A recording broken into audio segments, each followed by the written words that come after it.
आप सभी को जय मसीह की। प्रभु प्रकाशन पर्व आप सभी को बहुत बहुत मुबारक हो और साथ ही साथ एपिफैनी चर्च खतौली का जन्म दिवस भी आप सबको बहुत बहुत मुबारक हो। प्रभु आप सबको, इस कलीसिया को और इस भवन को और विशेष करके यहाँ के खादिम को बहुत आशीषों से नवाजे। आइए हम लोग परमेश्वर के वचन में जाएं। इससे पहले हम आज के सुसमाचार पाठ को पढ़ेंगे। हम अपने स्थानों पे खड़े हो जाएंगे सुसमाचार पाठ के लिए। सुसमाचार पाठ जो कि दिया गया है वो पाया जाता है संत मत्ती उसका 2 अध्याय उसके 1 पद से लेकर के 12 पद तक। मत्ती रचित सुसमाचार उसका 2 अध्याय उसके पहले पद से उसके 12वीं आयत तक।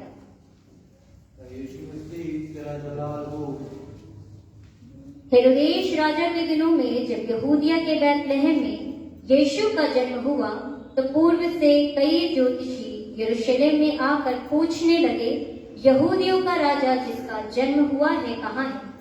क्योंकि हमने पूर्व में उसका तारा देखा है और उसको प्रणाम करने आए हैं। ये सुनकर हेरोदेश राजा और उसके साथ सारा यरूशलेम घबरा गया। तब उसने लोगों के सब प्रधान याजकों और शास्त्रियों को इकट्ठा करके उनसे पूछा, मसीह का जन्म कहाँ होना चाहिए? उन्होंने उनसे कहा, यहूदिया के बैतलहम में, क्योंकि भविष्यद्वक्ता के द्वारा यूं लिखा है, हे बैतलहम, तू जो यहूदा के प्रदेश में है, तू किसी भी रीति से यहूदा के अधिकारियों में से सबसे छोटा नहीं, क्योंकि तुझ में से एक अधिपति निकलेगा जो मेरी प्रजा इस्राएल की रखवाली करेगा। तब हेरोदेश ने ज्योतिषियों को चुपके से बुलाकर उनसे पूछा कि तारा ठीक किस समय दिखाई दिया था, और उसने ये कहकर उन्हें बैतलहम भेजा, जाओ उस बालक के विषय में ठीक ठीक मालूम करो और जब वह मिल जाए तो मुझे समाचार दो ताकि मैं भी आकर उसको प्रणाम करूं।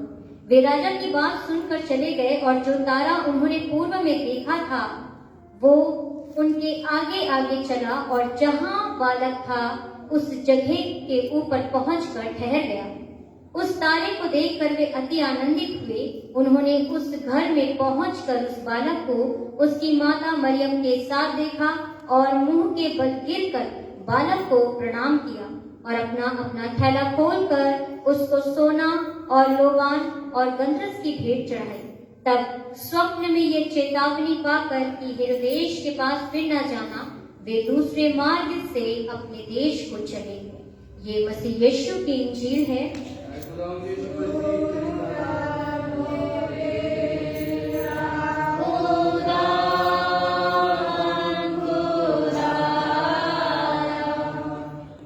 आइए हम लोग प्रार्थना करेंगे। जीवित अनुग्रहकारी सर्वशक्तिमान प्रभु परमेश्वर पिता, स्तुति और प्रशंसा हम आपकी करते हैं और ये सच में अद्भुत है मेरे प्रभु कि आज हम इस चर्च के जन्मदिन को मना रहे हैं और साथ ही साथ उस लम्हे को याद करेंगे प्रभु जो आपने अपने लोगों को दिखाया, जताया और बताया। और वही प्रार्थना करते हैं खुदा कि आज का वचन आपके लोगों के लिए, आपके बच्चों के लिए प्रभु जी, जो आपसे प्रेम करते हैं, उस तारे के समान उनके मार्ग को दर्शन दे ताकि हम सब एक साथ आगे बढ़ करके उस अनंत जीवन में प्रवेश करें जो आपने हमारे लिए तैयार किया है। धन्यवाद के साथ प्रार्थना प्रभु यीशु मसीह के नाम से मांगते हैं, आमीन। आप सभी अपने स्थान पे बैठ सकते हैं।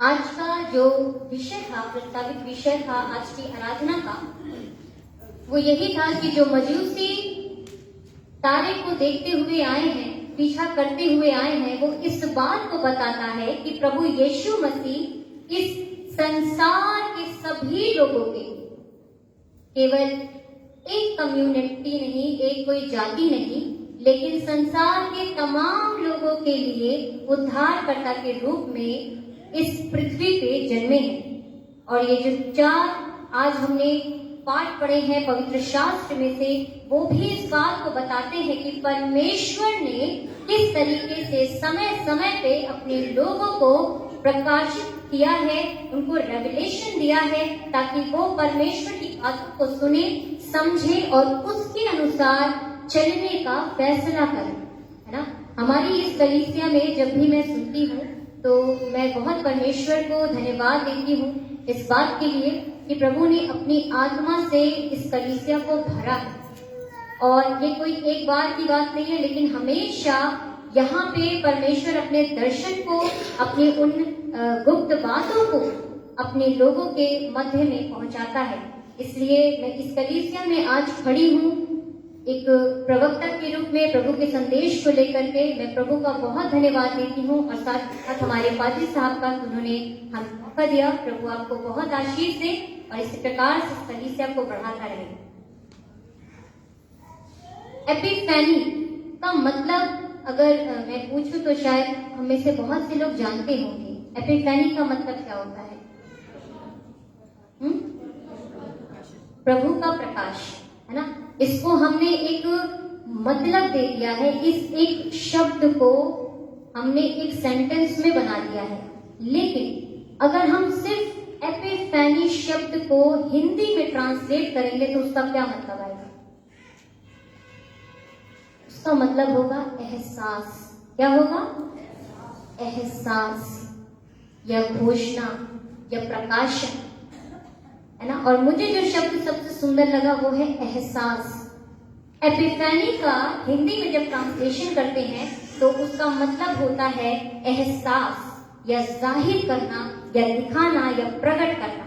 और ये जो शब्द है वो ग्रीक भाषा में से आता है और हमारी बाइबल में बहुत सारे ऐसे शब्द पाए जाते हैं जिनके अर्थ को हम लोग ग्रीक या हिब्रू भाषा से हम लोग देखते हैं। इसका मतलब है टू डिस्प्ले, दिखाना, कोई दर्शन को या कोई एक सीन को दिखाना जिससे लोगों के लिए बातें और आसान हो जाए और सरल हो जाए। एपिफैनी के इस दिन में हम लोगों ने मजूसियों के विषय में, जो ज्योतिषी थे उनके विषय में हमने देखा कि किस प्रकार से उनको क्या दिखाई दिया, एक पूर्व में तारा दिखाई दिया। उनको एहसास हुआ, उनको एपिफैनी हुआ कि कहीं तो कुछ अद्भुत हुआ है। और वो अद्भुत कहाँ पे हुआ था? बैतलहम में। बैतलहम के उस छोटे से कस्बे में, उस गौशाला में, उस चरनी में एक अद्भुत हुआ था। और वो अद्भुत ये था कि परमेश्वर ने उस बालक में अपने आप को उतार दिया। हालेलुया। परमेश्वर ने उस चरनी में जो बालक था उसमें अपने आप को उतार दिया और उस बात का एहसास ज्योतिषियों को हो गया कि एक उद्धारकर्ता या एक राजा का जन्म हुआ है। आप लोगों को मालूम है कि जो ज्योतिषी हैं, हम लोग बहुत समय से क्रिसमस का संदेश सुनते हैं। ज्योतिषी कौन थे? कौन सी जाति या कौन से धर्म के थे? क्या वो यहूदी थे? फरीसी, सदूकी, क्रिश्चियन थे? वो अन्य जाति थे। ध्यान से सुनिएगा, वो अन्य जाति थे। और अन्य जाति में से परमेश्वर ने उस ज्ञान को जो उनके अंदर पाया जाता था उसको रिवील्ड किया उस आत्मा के द्वारा जो प्रभु हमें हमारे जिंदगियों में भेजता है। और जब उनको एहसास हुआ, उनको एपिफैनी हुआ उस तारे को देख करके, जो ज्ञान वो लोग दिया करते थे कि जो तारे होते थे आकाश में, जो बदलाव हुआ करते थे, उससे वो सारी चीजों का अनुमान लगाते थे। लेकिन उससे भी बढ़कर, है ना, उससे भी बढ़कर वो ईस्ट से, पूर्व से चले आए बैतलहम को। और जब आप इसका क्या कहते हैं, दूरी आप देखेंगे तो बहुत ही ज्यादा है ना। इवन आज भी हम आपको बता दें कि अन्य शहर में, किसी राज्य में, किसी कंट्री में कोई आ रहा है तो आप कई बार सोचेंगे वहां जाने के लिए। लेकिन इन लोगों ने उस तारे को देख करके उस उसका पीछा करना शुरू कर दिया।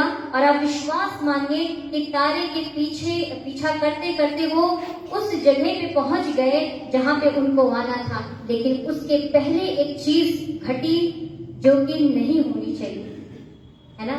बैतलहम उस गौशाले में उस चढ़ने के पास पहुंचने से पहले वो कहां पहुंच गए? क्यों पहुंच गए? तो राजा के पास क्यों पहुंचे? क्योंकि एक राजा का जन्म होने वाला है, एक राजा का जन्म हुआ है, तो निश्चित सी बात है कि राजघराने में ही होगा, भवन में ही होगा, महल में ही होगा, है ना। एक बहुत बड़ी गलती ज्योतिषियों ने करी। उस तारे को छोड़ करके वो राजा के भवन में पहुंचे। अभी तक वो तारा अगुवाई कर रहा था, लेकिन अब वो राजा के पास पहुंच गए अपनी बुद्धि से कि राजा जन्मा है तो राजभवन में ही वो हमको मिल सकता है। और आपको मालूम है इस गलती की वजह से कितना बड़ा नुकसान हुआ? बिल्कुल, कितनी सारी हत्याएं, छोटे बच्चों के जान को ले लिया गया सिर्फ इस छोटी सी गलती की वजह से।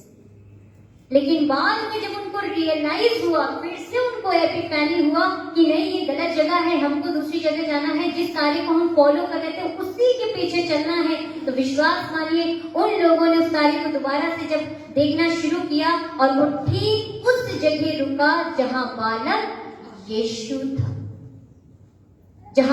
यीशु था, और वहां पे पहुंचने के बाद उन लोगों ने अपने थैले को खोला और थैले में जितने भी चीजें वो लेकर के आए थे प्रभु यीशु के लिए, वो उसको दंडवत कर दी। और आपको मालूम है कि जो मजूसी थे उन लोगों ने प्रभु यीशु मसीह को कोई अलग उपहार नहीं चढ़ाया, लेकिन भविष्य में यीशु को क्या जरूरत थी उन लोगों ने उस चीज को चढ़ाया, है ना। मैं इतने डिटेल में नहीं जाऊंगी, लेकिन मैं सिर्फ इस बात को बताना मांग रही हूँ कि ये कोई इंसान की बुद्धि नहीं थी जो काम कर रही थी, लेकिन ये खुदा का प्रकाशन था जो उन लोगों के जीवन में आया। एक तारा प्रभु ने उनको दिखाया और उसके पीछे चलते चलते वो उस स्थान पे पहुंचे जहां यीशु मसीह पैदा हुए थे, और उन्होंने उन सारी चीजों को जो उनको देने की भविष्य में जरूरत थी प्रभु यीशु को, उनको दे दिया। यीशु मसीह का प्रकाशन, जब हम प्रभु यीशु मसीह के प्रकाशन के विषय में बात करते हैं तो केवल ये पहली घटना नहीं है जहां परमेश्वर ने अपने आप को प्रकाशित किया एक बालक के रूप में, लेकिन दूसरी जगह हम कहां पाते हैं कि परमेश्वर ने ये बोला कि ये मेरा प्रिय पुत्र है। कब बोला प्रभु ने? जब बपतिस्मा हुआ। उसके बाद पहला चमत्कार पानी को दाखरस कर देना, है ना। इस प्रकार से प्रभु यीशु मसीह ने परमेश्वर के उस रेवलेशन को, उस प्रकाशन को धीरे धीरे लोगों के बीच में दिया, ताकि लोग समझे कि मैं किसकी तरफ से आया हूँ, परमेश्वर की तरफ से। मैं उसका इकलौता बेटा हूँ, मैं उसकी ओर से आया हूँ, और लोग ये बातें सुन करके अपनी जिंदगी को बदले और उस सुसमाचार को जो परमेश्वर ने अपने लोगों के लिए रखा है वो पाए। सबसे पहली बात हमारी जिंदगी में जो आनी चाहिए कि हमें जो चीजें दी गई हैं प्रकाशन के लिए, उसका पीछा करते रहें, उसको छोड़े रहें, है ना। सबसे बड़ी बात, जब मजूसियों को तारा दिखाई दिया तो उन लोगों ने उसे फॉलो किया, लेकिन एक समय आया जब उन्होंने अपनी समझ का सहारा लेकर राजा के पास में पहुंच गए। और बाइबल इसके अगेंस्ट है। बाइबल क्या कहते हैं नीति वचन में कि तू अपनी समझ का सहारा न लेना, वरन उसी को स्मरण करके सारे काम करना, तब हमारे सारे काम क्या होते हैं? सफल होते हैं। लेकिन उस स्मरण में जब हम अपनी बुद्धि लगाते हैं तो विश्वास मानिए कि हम गौशाले में पहुंचने के बजाय राजा के घर में पहुंच जाते हैं। और जब हम वहां पहुंचते हैं, जब हम अपनी बुद्धि लगाते हैं तो बहुत बड़ा नुकसान उठाना पड़ता है। पहली बात हमें इसी बात को सीखना है कि जब परमेश्वर ने हमें प्रकाशन दिया है किसी बात का तो हमें उसके पीछे चलना है। आज के समय में परमेश्वर ने हम लोगों को प्रकाशन दिया है अपने वचन से। ये वचन दिया है प्रभु ने, ये हमारे लिए तारा है जिसको देख करके चलना है, इसको छोड़ना नहीं है। यदि हमने इसे छोड़ दिया तो उस प्रकाशन से हम हट जाएंगे। परमेश्वर ने खादिम दिया है, यदि उसके जो प्रभु ने उनको जो बातें बताई हैं उनको सुनना हम बंद कर देंगे तो हम उस प्रकाशन को खो देंगे। कितनी अद्भुत बात होती है कि खुदावंद अपने लोगों को अपनी आत्मा से भरता है। वो अन्य जाति थे, उनको नहीं मालूम था, मजूसियों को उनको नहीं पता था कि यहूदियों में क्या परंपरा है, वो क्या करते हैं क्या नहीं करते, लेकिन वो प्रकाशन तारे के रूप में उनको मिला कि एक राजा का जन्म हुआ है और वो उसके पीछे पीछे चलने लगे।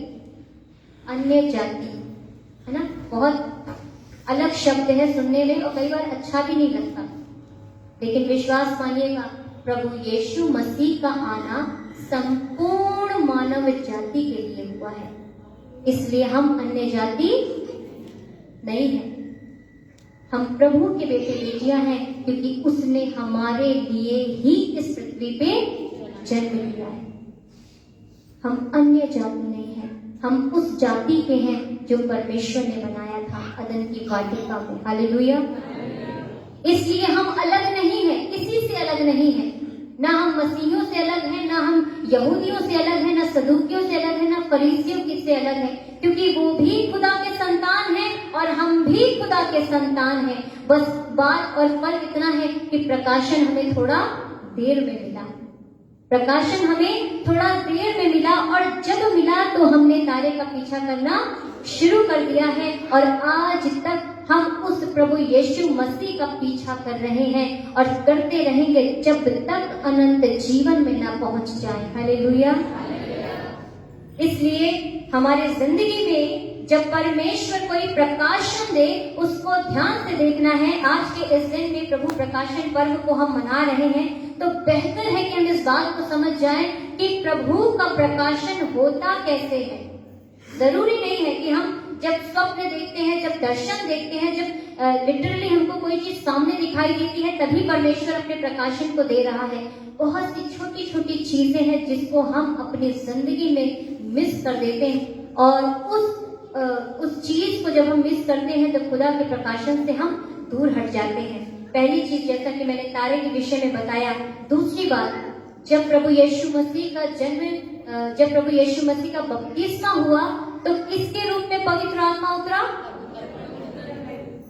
और वहां पे बहुत सारे लोग थे। उस आकाशवाणी को लोगों ने सुना कि ये मेरा प्रिय पुत्र है जिससे मैं अति प्रसन्न हूँ। क्या उन लोगों ने उस कबूतर को, उस पवित्र आत्मा को, उस आकाशवाणी को नहीं देखा होगा, जिन्होंने प्रभु यीशु को त्याग दिया, छोड़ दिया, उसके साथ रहते हुए भी खुदा को नहीं पहचाना? प्रभु ने अपने प्रकाशन को दिया, लेकिन लोग असक्षम हैं उसके प्रकाशन को समझ पाने में।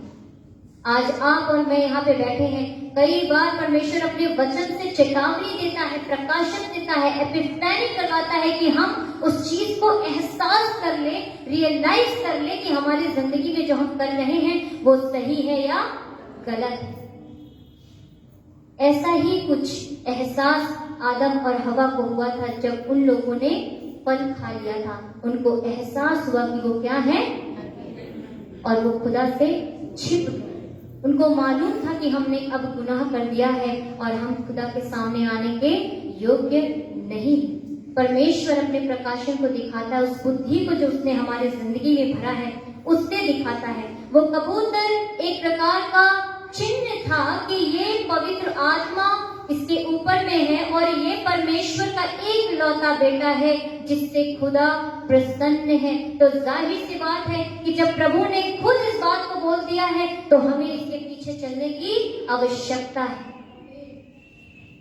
प्रभु का वचन हमेशा बहुत ही सीधा होता है और साधारण होता है। बस बात यह है कि हम किस मंशा से, किस दिल से, किस डेडिकेशन से, समर्पण से यहाँ पे बैठे हैं कि हम उसके वचन को सुनने पाए।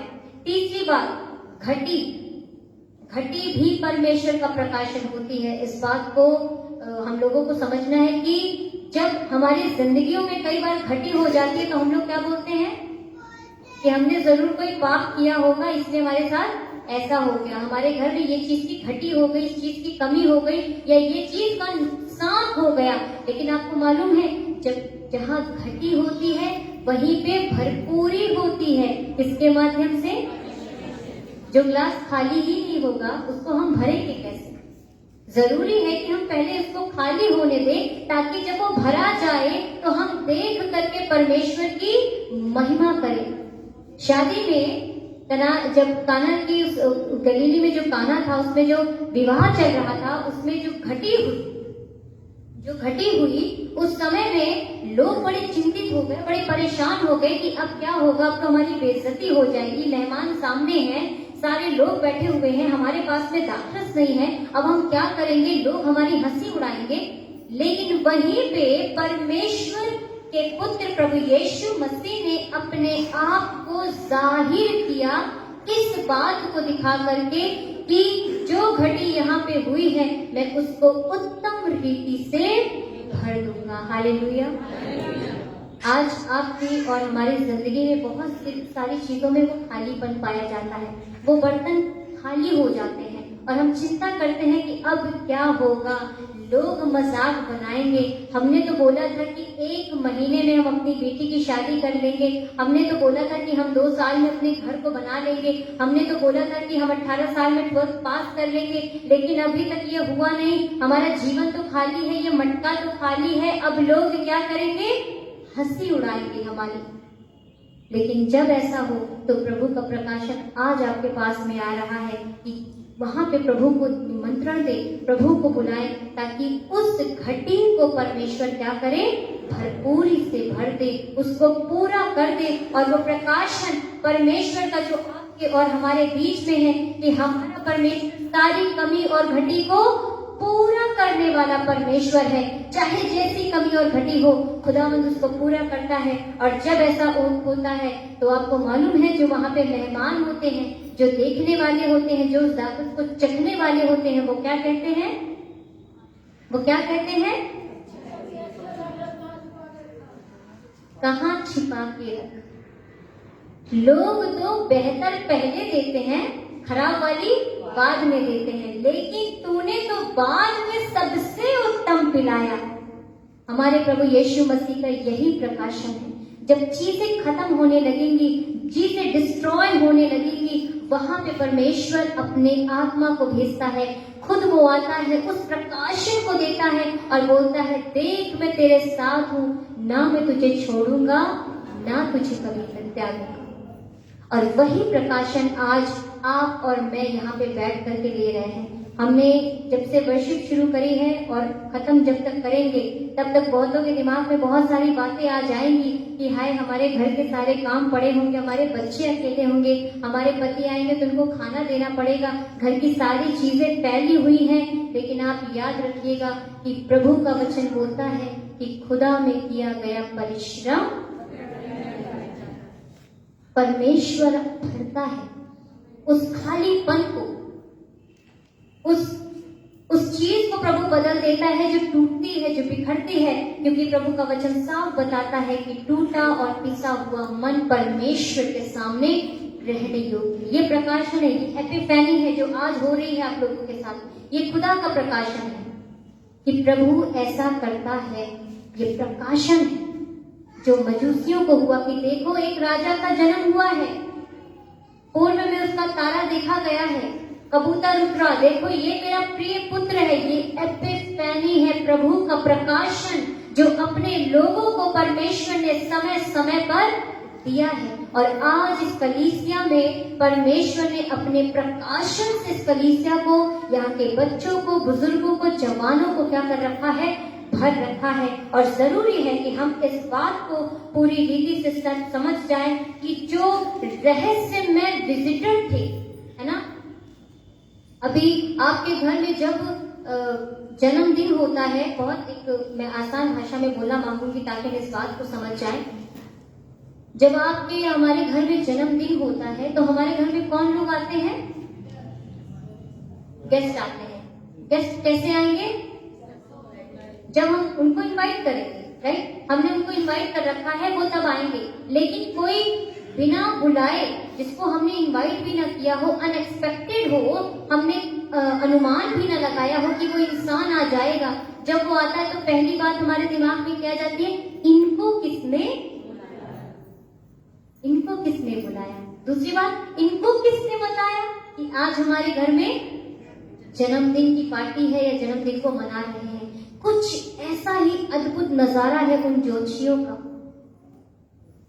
ये जो भविष्यवाणियां हुई है यशाया नबी ने कि तुम्हारे लिए एक बालक दिया जाएगा, उसका नाम इमानुएल रखा जाएगा, ये भविष्यवाणी किसी ऐसे व्यक्ति के लिए नहीं हो रही जो खुदा को नहीं जानता।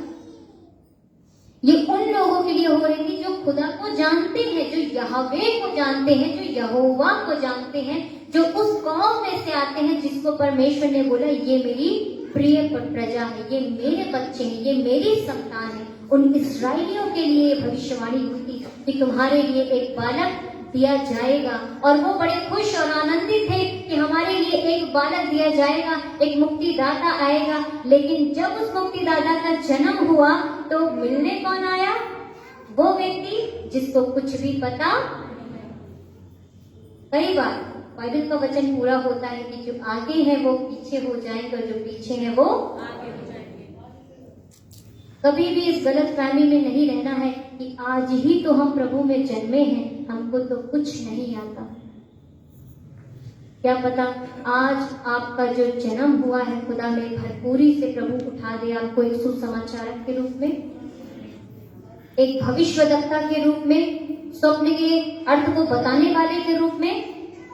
ये प्रभु का प्रकाशन है कि जब आप प्रभु में जन्मे हैं तो विश्वास मानिए कि खुदा वहां अद्भुत काम करता है और प्रभु का प्रकाशन अद्भुत होता है। उन मजूसियों की तरह अनएक्सपेक्टेड विजिटर्स थे वो, कोई उनके विषय में नहीं सोचा था कि ये लोग मिलने आएंगे, उद्धारकर्ता को ये देखने आएंगे। उद्धारकर्ता किसके लिए जन्मे थे? अगर यहूदी परंपरा से हम सोचे तो किसके लिए जन्मे थे? यहूदियों के लिए। तो आना किसको था? यहूदियों को। लेकिन आए अन्य जाति, वो लोग जो खुदा को नहीं जानते, उसके प्रॉमिस को नहीं जानते थे, वो लोग आए।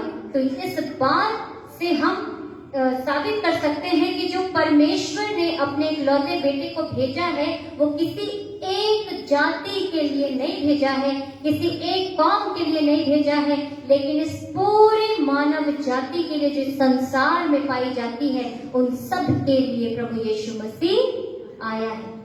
इसलिए कभी भी आप ये ना बोले कि हम वहां से हम यहाँ आ गए, इस धर्म से हम इस धर्म में आ गए। नहीं, कहीं कोई धर्म नहीं बदला, कहीं कोई विचार नहीं बदले हैं। बस हमको पता चल गया कि हमारा पिता कौन है, हमको पता चल गया कि हमारा परमेश्वर कौन है, और जब हमको प्रकाशन मिल गया तब हम उसके पास में भेंट लेकर के चले आए हैं। यही है प्रभु का प्रकाशन कि हम उस सही स्थान पे पहुंच के अपने मुक्तिदाता, अपने उद्धारकर्ता को दंडवत करें। और भी बहुत से हमारे भाई बहने संसार में भटक रहे हैं जिनको अभी तक खुदा का प्रकाशन नहीं मिला है, और ये हमारा काम है कि हम उस प्रकाशन को अपने भाई बहनों के पास में पहुंचाएं। खुदा हमको सम्मान करता है ना, कि आप क्या बनो? ज्योति बनो, इस जगत की ज्योति बनो, ताकि उन लोगों को जो अंधकार में चलते हैं उनको खींच लाए ज्योति में। और आज आप और मैं इस भवन में बैठ के परमेश्वर से इस बात के लिए प्रार्थना करें कि प्रभु आप अपने उस प्रकाशन को जो आपने ज्योतिषियों को दिया था, आपने अपने लोगों को दिया था, आपने चरवाहों को दिया था, वही प्रकाशन आप हमको दीजिए ताकि हम अपने मुक्तिदाता को साक्षात देखने पाए, उसका दर्शन करने पाए, उसके सामने दंडवत करने पाए और आनंद को मनाने पाए कि अब हम अकेले नहीं हैं, हमारे लिए मुक्तिदाता, शांतिदाता, उद्धारकर्ता जन्मा है, और यही हमको हमारे सब तमाम पापों से क्या करेगा? छुड़ाएगा। प्रभु यीशु के जब प्रकाशन में हम आगे बढ़ते हैं तो विश्वास मानिए जिंदगी बहुत ही सुंदर हो जाती है, बदल जाती है उन लोगों के लिए जो सच में खुदा की रोशनी में चलते हैं। नाम के लिए नहीं, नाम के लिए नहीं कि हम सिर्फ पीछा कर रहे हैं, सिर्फ पीछा नहीं करना है, फोकस भी हमारा उसी की तरफ होना है। क्योंकि पौलुस क्या कहते हैं? मैं अभी तक सिद्ध नहीं हुआ हूँ, लेकिन क्या कर रहा हूँ? सिद्धता की ओर दौड़ रहा हूँ, उस निशाने की ओर दौड़ रहा हूँ, ताकि वो मुकुट पाऊं जो कभी भी मुरझाने का नहीं। वही लक्ष्य, वही प्रकाशन हमारे ऊपर हुआ है। हमको दिया गया है कि हम प्रभु यीशु मसीह को फॉलो करते जाएं, उसके पीछे चलते जाएं, उसी को देखते हुए चलें। जब हम खुदा के भवन में बैठे तो और किसी तमाम बातों को छोड़ करके सिर्फ हम ये देखें कि क्या हम खुदा को देख पा रहे हैं, क्या उसका साक्षात हम दर्शन कर पा रहे हैं। और जब ऐसा होता है तो विश्वास मानिए कि परमेश्वर का रूह अपने लोगों को भर देता है उस सामर्थ्य से, उस शक्ति से, और उनकी आंखों को खोल देता है और उस सेना को वो देख पाते हैं जो अभी तक उनको दिखाई नहीं दे रही। एलीशा ने अपनी गेहजी के लिए प्रार्थना करी कि प्रभु, हमारे शत्रु हमारे सामने हैं, मैं तो देख सकता हूँ कि तू हमारे लिए क्या कर सकता है, लेकिन ये मेरे जो सेवक हैं, ये मेरे साथ के लोग हैं, ये जो भविष्यवाणी करने वाले लोग हैं, इनको नहीं पता कि तेरी योजना क्या है। मैं दुआ करता हूँ कि इन पे तेरा प्रकाशन हो, इनकी आंखें खुल जाए, ताकि ये उस सेना को देख ले जो हमारे शत्रु की सेना से भी बढ़कर है। और जब उस गेहजी की आंखें खुली तो उसने देखा कि जो उसके शत्रु थे, उसके चारों ओर परमेश्वर की आग उसके स्वर्गदूत सेना के रूप में खड़े हुए थे। हालेलुया। कुछ ऐसा ही प्रकाशन का अनुभव होता है। जब आप समस्याओं में खड़े होंगे, घिरे होंगे, तब परमेश्वर से जब आप बोलेंगे कि प्रभु हमारी आंखों को खोले, उस प्रकाशन को दे, ताकि हम ये महसूस करें, हम ये एहसास करें कि आप हमारे साथ में हो, है ना। यशाया में लिखा हुआ है कि डर मत, इधर उधर मत ताक, मैं तुझे नहीं छोड़ूंगा और नहीं त्यागूंगा। लेकिन ये हमेशा हम भूल जाते हैं जब समस्याएं हमारी जिंदगी में आ जाती है। उस समय ये एपिफैनी होना, याद आ जाना कि प्रभु का वचन ये बोलता है, ये इस बात को प्रमाण करता है कि परमेश्वर का प्रकाशन जो हमारी जिंदगियों में है हमें बचाता है और हमें हर एक नाना प्रकार की तकलीफों से और बुराइयों से बचाता है और अपने मार्ग में अपनी इच्छा के अनुसार, अपनी योजना के अनुसार हमको बढ़ाता है। तो आज के इस दिन में प्रभु आप सबको बहुत आशीष दे। जब हम सब इस चर्च के जन्मदिन को मना रहे हैं, साथ ही साथ उस शब्द को एपिफैनी, प्रभु प्रकाशन पर्व को मनाते हैं, उसके गंभीरता को जानते हैं, तो परमेश्वर वही प्रकाशन, वही गंभीरता हमारी जिंदगी में दे, ताकि हम उसकी महिमा करने पाए। आइए हम अपनी आंखों को बंद करें और परमेश्वर का धन्यवाद करें। सर्वशक्तिमान प्रभु परमेश्वर पिता, स्तुति करते हैं, आपकी प्रशंसा करते हैं।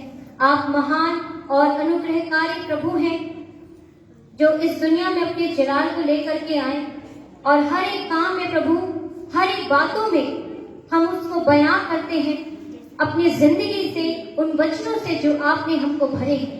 धन्यवाद करना चाहते हैं प्रभु, आप अपने लोगों के संग और साथ होइएगा, ताकि आपके बेटे बेटियां, हम सब प्रभु जी आपकी महिमा में शामिल हो जाएं और आपके नाम का धन्यवाद करने पाए।